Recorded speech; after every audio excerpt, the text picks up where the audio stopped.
Good morning, friends. It is about 8 o'clock on Sunday, June 18th, and this is not the video that I expected to be bringing you. As you can see, something has befallen our sunflower beds. And you can see something has befallen our entire neighborhood. So yesterday at about 11:45, I think, in the evening, Peter happened to be looking at his phone, which was amazing, and we got an emergency alert that there was a massive storm headed our way. No tornadoes, but wind gusts up to over 90 miles an hour, up to 100 miles an hour. And so we were able to pull in loose things from the backyard, which I need to take out this morning. And then the sirens went off, the tornado sirens went off because the winds were so high. And we sat in the bathroom with the cat, who was not pleased, for about an hour, 45 minutes to an hour last night while the rain came and the winds came. We are very lucky. Our power flickered but did not go out, which is unusual. We have certainly had power outages here before. Our neighbors, let me walk over here. You know, this is down, and of course all of our sunflowers are not meant to withstand 90 plus winds. Actually, our neighbor next door is an amateur storm tracker, and he was watching some of the stuff as it happened on radar, and he said that we hit 113. Now, I have not heard that. I have not fact-checked that. My beautiful, beautiful sunflowers. And the backyard is the same. The backyard is just full of stuff that's down. So the problem with Tulsa is that all of our power grid is above ground. They've never bothered to bury it out here because that takes money, and the money has always been allocated to other things. So when winds come through, when tornadoes come through, the entire power grid is above ground. And the meteorologist that I was listening to last night, who was streaming on YouTube, actually said that they pulled the police off the streets during the height of the storm because it was too dangerous to be out. I know from being on Slack with our Tulsa remote community that there were 10 plus minute waits on the 911 line just to talk to a 911 operator.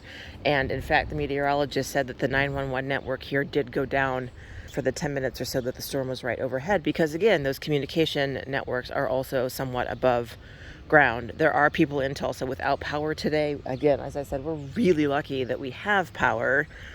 I think the last report I saw at about 2 o'clock this morning, which was about 2 hours after the storm, well, hour and a half after the storm had passed, said about 10% of Tulsa, the greater Tulsa metro area, was out of power, which, given how crazy the storm was and how crappy our infrastructure is actually not bad. We're very lucky they didn't hit the car. We're very lucky nothing hit the house. Let me take you to the backyard.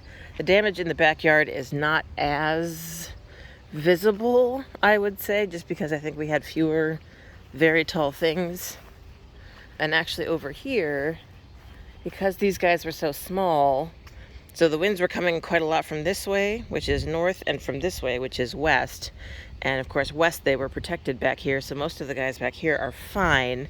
A couple of them, like this one, which was top heavy, not as fine.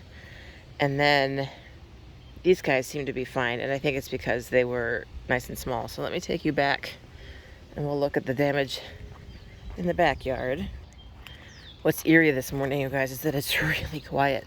It's usually somewhat quiet on Sunday, but everybody's driving slowly because there's trees down on the roads and power lines down on the roads.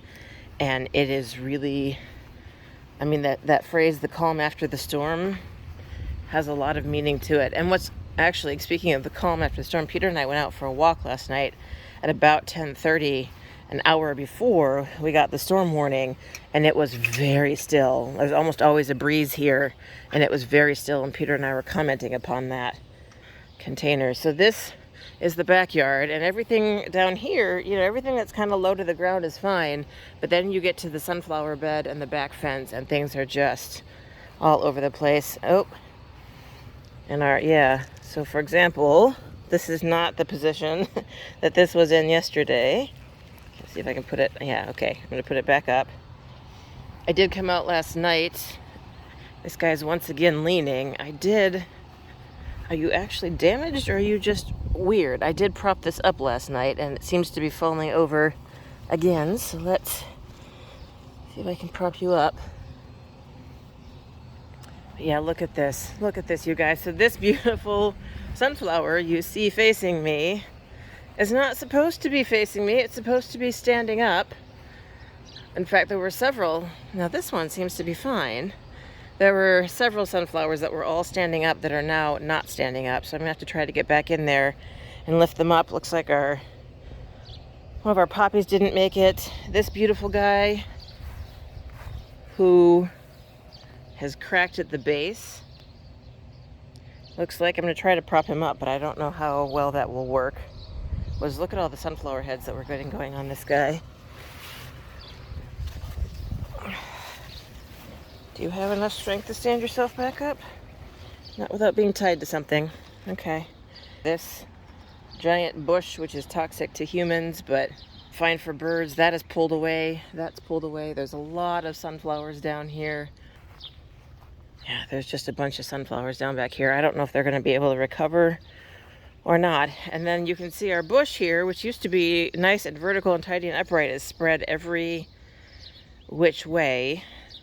And then this sunflower that came out last night and tried to prop up. This is the one that was 3 feet over the fence line standing up straight. So I'm hoping I can get that one to be back up as well. But again, here,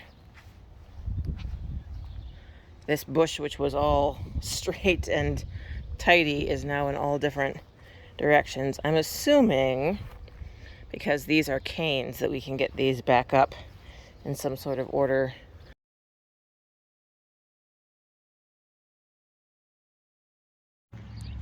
But this is just an awful sight. This is one of the red buds, and it has split. There's this tiny little bit that's left standing. One branch, 2 branches.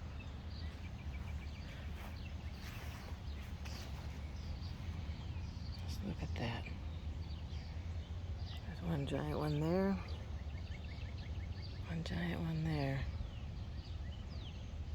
Poor thing. There's a whole limb down there. There's limbs down all along here. I don't know.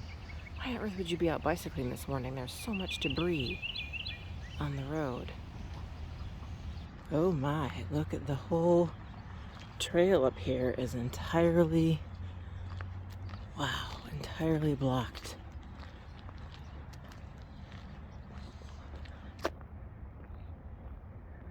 Look at that, that whole thing is down. That whole thing is down.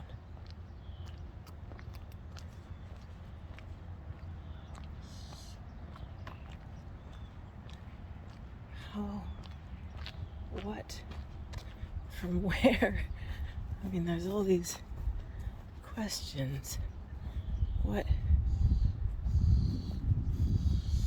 It's hard to tell exactly, but something must have keeled over. It's hard to tell between and amongst all the stuff here, but something big keeled over and took a bunch of stuff with it. There's a bunch of stuff broken off here too. Wow. Wow, all along here, limbs down, and this is one of these beautiful trees up here.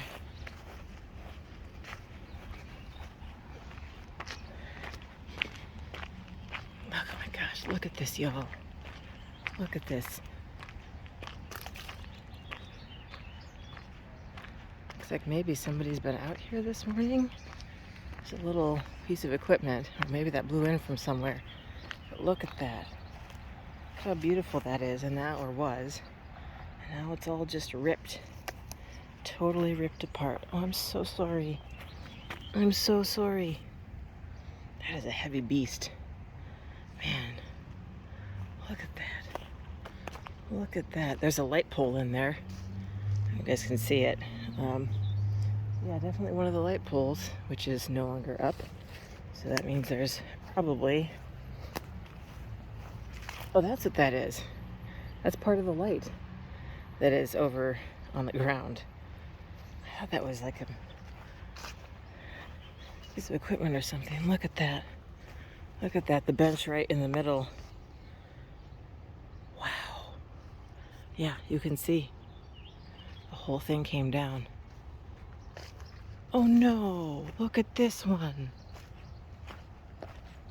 Oh, this is so sad. I mean, I know nobody hurt, you know, people aren't hurt, houses aren't hurt, but it's still sad. Look at this, you guys. Look at that. Oh my gosh, it's huge and it's beautiful and it's the whole thing is uprooted, literally uprooted. Oh, what a tragic. Look at that giant hole where it used to be. Oh my goodness. Oh my.